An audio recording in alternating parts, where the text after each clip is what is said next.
Well, today, though, Amy is here. We are talking about Crohn's disease, Yes. Amy, and it's Crohn's and Colitis Awareness Week, in Yes. fact. And it was the subject of your BAFTA award-winning documentary a couple of years ago.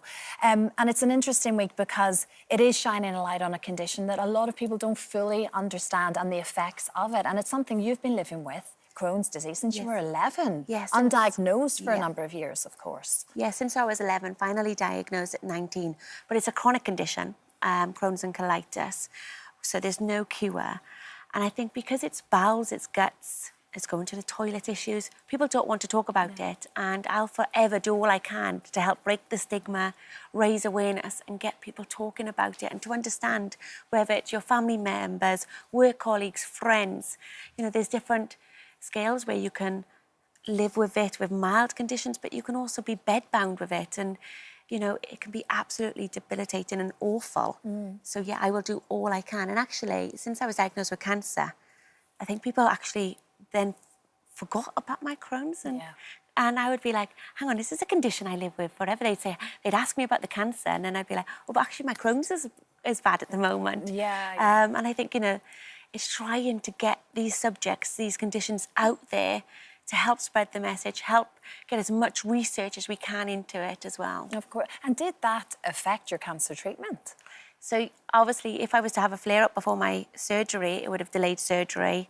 And during chemotherapy as well, if I had a flare-up, it would have delayed my next chemo. So we did all we could to actually keep the stress. I'm on a down. I'm on a very basic diet, but actually the chemotherapy I had, the one of them, the EC, the Red Devil we call it, is known to help Crohn's and colitis. I had so many people message me online to say, unfortunately, they had breast cancer and they'd been symptom-free for 18 to 20 months.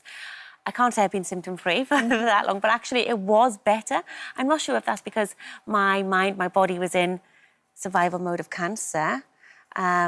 I'm really not sure, but I was quite lucky. Yeah. I did have a flare-up after I was diagnosed, and I'm sure it was the stress of finding out. No, of course.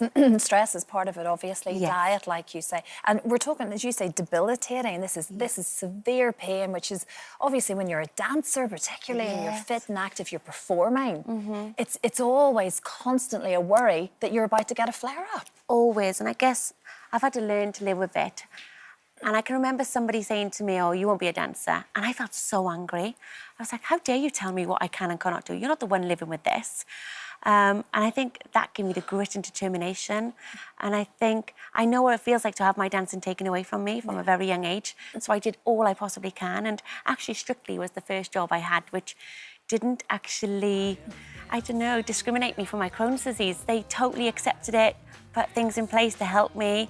Because I can remember when I got the job, my parents saying, oh, do they know about your Crohn's yet? Because I'd had so many people reject me beforehand. And again, back to the lack of awareness and knowledge about what the condition is, which is why this week is so important.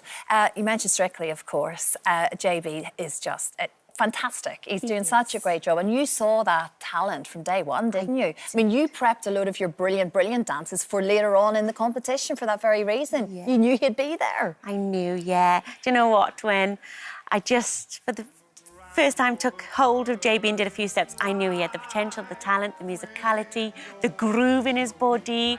And yeah, I'm rooting for him. And I think, yeah, he can be in that final. You think? And you're still very much part of the behind-the-scenes thing there too. I know you're gutted to not be on the dance floor, we know that, but this is still, it's still your person, isn't it? You know, when you start with someone, you can't help but still be part of that story. Exactly, we speak most days. Yeah, and I'll be cheering him on. I'll be at Strictly this weekend, and it's his birthday. So yeah, I'll be shouting the loudest up in the auditorium. Of course you will, I know that. Now we've got to talk about Christmas, because this is fantastic. You're doing a themed Christmas. Yes. Gavin and Stacey. You know, we've got the 90-minute special. I think it's going to be quite emotional because it's the last one as well, as much as we're looking forward to it. But my family, we love it. My dad is like Bryn. Actually, when Gavin and Stacey came out, people said, like, have they based the character Bryn off your dad? Like, I'd come off the dance floor and he goes, oh, that was absolutely fabulous, he'd say.